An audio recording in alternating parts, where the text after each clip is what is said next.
loving me, I loving you. Mothers and fathers, husbands and wives, sisters and brothers, friends for life, won't live in the past. All I wanna do now is making it last. It's time for another conversation. Welcome to Making It Last podcast. I'm your host, Nurin Dealer. It's all about helping us to have better relationships, not just with ourselves, but with other people. I said it in another podcast. I'm going to say it again. I'm thanking God for COVID-19, and I'm telling you why. It has opened up different opportunities that probably under normal circumstances would not have happened. I'm here about to interview Tony Chatman, who is a speaker, author. He did a TEDx talk, and if you're yet to watch any TEDx talk, you need to check his out. He's a corporate relationships expert, and he's going to be talking today about what are the psychological shifts needed to better understand people. Welcome, Tony. Great, thanks for having me. So before we get into this though, tell us about that TEDx talk. I watched it, but I want you to give it a plug. Oh, sure. So the 10X talk is called How to Stop Settling for Less. And it's one of those things where I've been thinking about it a lot, that most people, once you're at a certain age, you begin to look at your life and you think, wow, I had hoped to be somewhere else in life. Now, that's one problem, but the bigger problem is then you also begin to expect less and less of life as you go on. And so really what the TEDx talk was about, and it was just really just scratching the surface, but it was about the fact that we often start to settle for less in our goals, in our lives, in our dreams. And what we need to do is understand how we need to step outside of our comfort zone. And by doing that, that will allow us to re-engage our dreams, to renew our passions, and to start striving for something much greater, the very thing that we're built for, designed for, and deserve. Okay. All right. So let's transition now into what we're going to be talking about this time. What are the psychological shifts needed to better understand people? Okay. Well, it relates actually to the TEDx talk. Because, true. If you think about it, if you are not whole, you cannot expect to have whole relationships. Broken people don't have whole relationships. And so one of the major ways we're broken is that we have settled in life for things that are below us, that are beneath us, that are below what we're designed for and what we deserve. And in doing that, now we have a problem connecting with other people. So the minute we begin to work on ourselves, we open ourselves up to have a much better relationships with others. And so that's the first mindset shift that we have to have, is we have to start working on ourselves and fixing the things in ourselves that are needed so that we can have really whole relationships with other people. Okay. Now, there are some people that, well, let me say it another way. Just say it. There has to come a point in your life where there's a strong sense of self. Because there's some people, and I'm going to use myself as an example, there's some people who will say that because of how I am and because of how strong-minded I am, I was actually told today that I actually bully people. So I don't understand why that was said, but yeah. But I don't think it is that I bully people. I think I just say what I want and I'm done. So if it is that in you becoming your whole person, you end up being misinterpreted. So some people are saying, you know something, I don't think I want to do that, so I will continue settling. What then is your response to that? Am I making sense? Well, you're making sense. Okay. So here's the first question. Okay. So, I guess the real question, and I'm going to ask you. So the person who said that you bully people, was that at work or was that outside of work?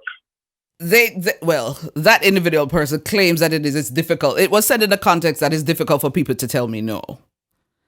I don't necessarily believe that. I think what it is because of the relationships I have with people and the connections I have with people. They find it difficult to tell me no because they know that I won't ever ask them to do anything I wouldn't in turn do for them. Right. So here's here where the questions come in. And first, and the reason I was asking, is this a person at work or is this a person outside of work? Well, it's somebody who has observed me at work. Okay, because, the first question is, all right, do I want to have a relationship with this person? That's always the first question. True. Because I don't need a relationship with everybody. I don't. That's okay? right. Now, second, is there any truth to it? Because it's very possible that because of your confidence, that it can come across as bullying. And sometimes we do need to be, I'm going to use the word softer. I think you know what I mean. I don't mean to become soft, but sometimes we gotta flavor the medicine a little bit better so people will take it. Okay? I do. But then there's another part of it though that, remember I said we have to be whole. So you just mentioned becoming authentic. The problem is just because I'm whole doesn't mean that you're whole. And so we still have a broken relationship because now I'm whole and I'm confident and my confidence makes you uncomfortable. And that's where the challenge comes in. So let me share this story. Okay, so have you ever heard of there's a motivational speaker named Les Brown. Have you ever heard of Les Brown before? Okay, so three of my first 4 professional presentations were opening for Les Brown. Okay, so my first one, I'm in Bermuda, we're 800 people, I'm having this conversation, loving it, and all of a sudden I just had this moment on stage where I thought, wow, here I am telling people how to live their best life, and yet realistically, I've let myself go physically. I'm the heaviest I've ever been. And so I shared it on stage in the moment. Hey, I know what you're thinking. You're thinking, yeah, but look at you. You're out of shape. I said, so here's what we're going to do. We're going to make a pact together. I'm going to apply the principles I'm telling you. And the next time you see me, I'll be a different person. But because of that, now you have to do everything I say. And we made a pact that night. Now, did I know if I was ever coming back? I had no idea, but I made a real decision. Here's what happened next.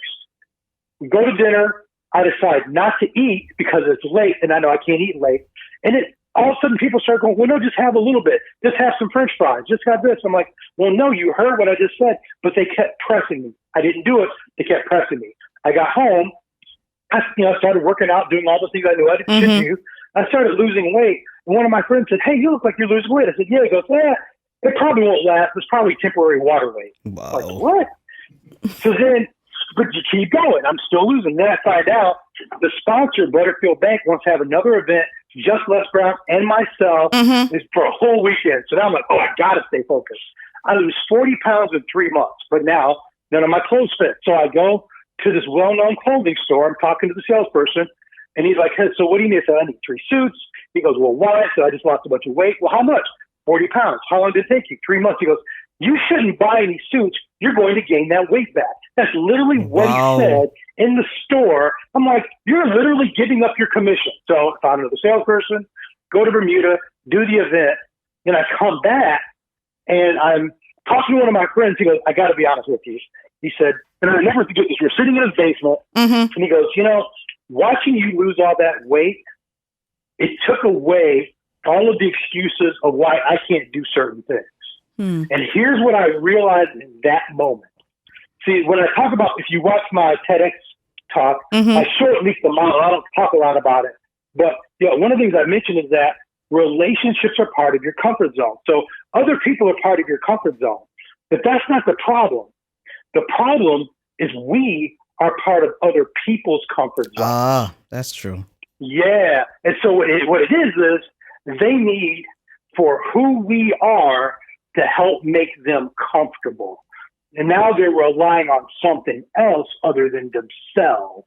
And so when we try to change, we try to become better, it makes them uncomfortable. Their comfort zone is disrupted, and they try to fix this by pulling us back into our comfort zone, which gives them their comfort zone back. So now back to the situation that you just mentioned with the person saying, hey, I feel like you're bullying people. I feel like it's hard to tell you no. Well, here's the thing. I'm going to just be honest because I'm a pretty assertive person. If I mean no, I say no. Right. So if someone has a problem saying no, then isn't that also an indictment of who they are? Yes. So you have to consider all of that together. That doesn't mean I don't need to maybe work on making sure some of my, I could be more, more likable to certain people or help people in their weaknesses. But there's also a part where we have to be responsible. If I don't say no, but I'm thinking no, that's on me. And that's part of this whole working, when we start talking about relationships and mindset, one of the mindsets that have to shift is, you know what, if I don't say what I want, if I don't say what I need, that's my fault.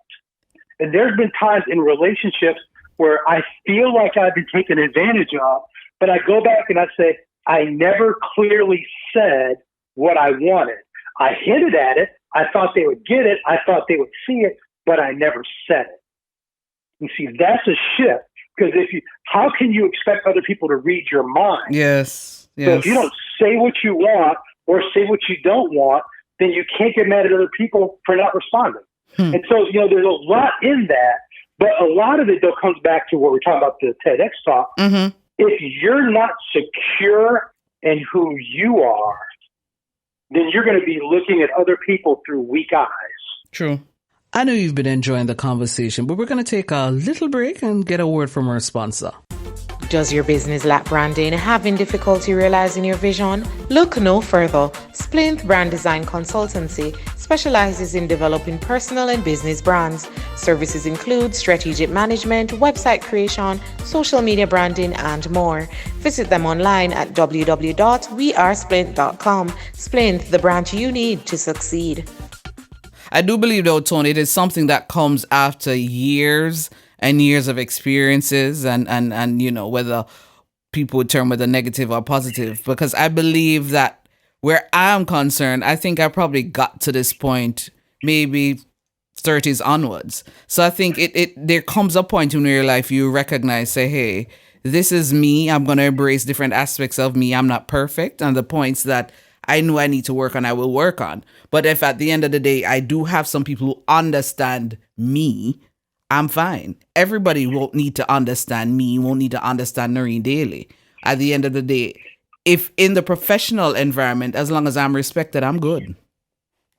Sure. Now, here's what I will say, though. Mm-hmm. Number one, I agree with you, Mm-hmm. and it does take time. Mm-hmm. A lot of times we are living somebody else's life for the first parts of our years, whether it's Sure. our parents or our friends or our social group.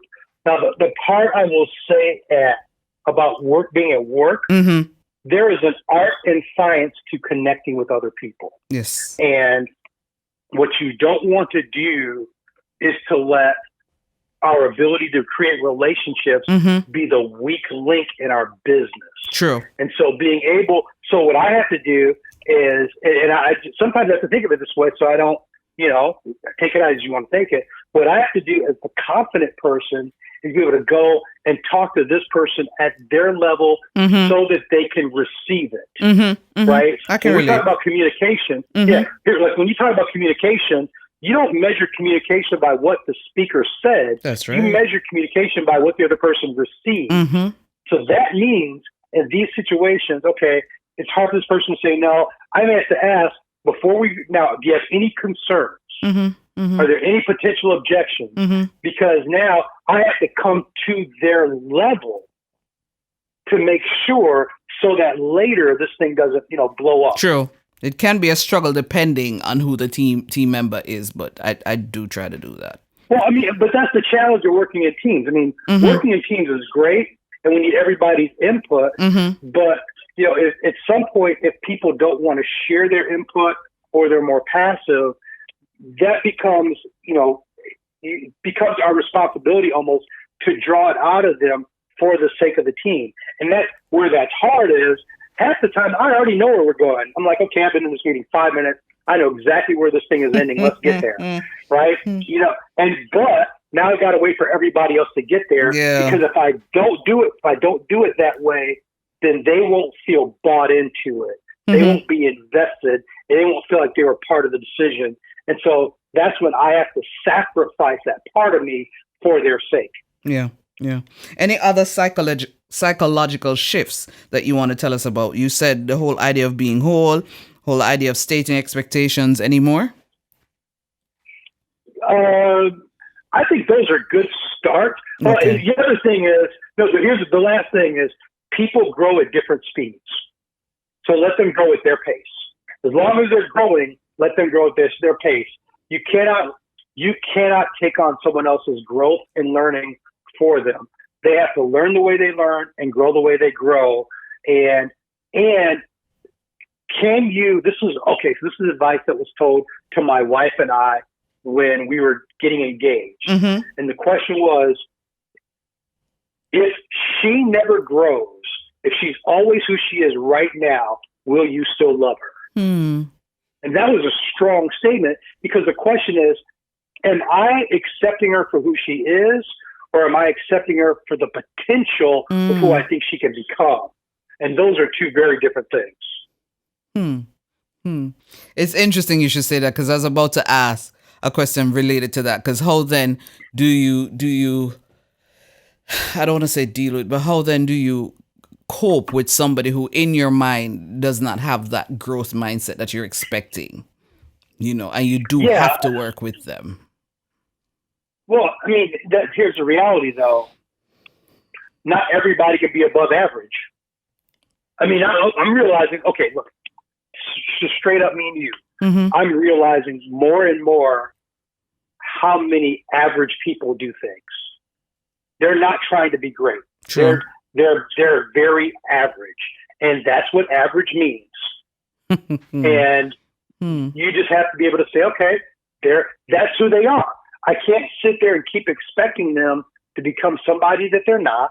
That is who they are. Yeah. And now, if I can learn to accept that, then we're good.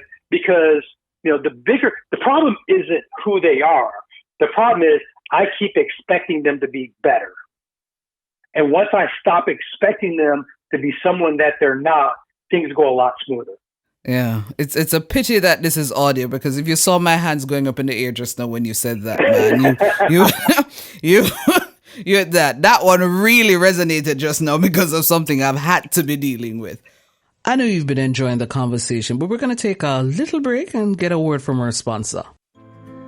For all your events such as educational forums, workshops, book launches, weddings, and more, contact Noreen Daly, the ultimate MC and event host. Visit NoreenDaily.com or follow her on Instagram at NoreenDailyJam. Noreen Daily, creating long-lasting memories. So if for all of what you said, and somebody's still somewhat cynical, saying that, all of this sounds heavy and sounds way above me, what's the one idea you'd want to leave with our listeners? One simple idea: take people where they are. Thank you. Meet them where they are. If you can meet them where they are, you'll be just fine. Excellent note to end on. Thank you so much, Tony. You're welcome. This was Making It Last podcast. I'm your host, Noreen Daly. Until next time. Making it last is all I'm here to do. You loving me, I loving you. Mothers and fathers, husbands and wives, sisters and brothers, friends for life.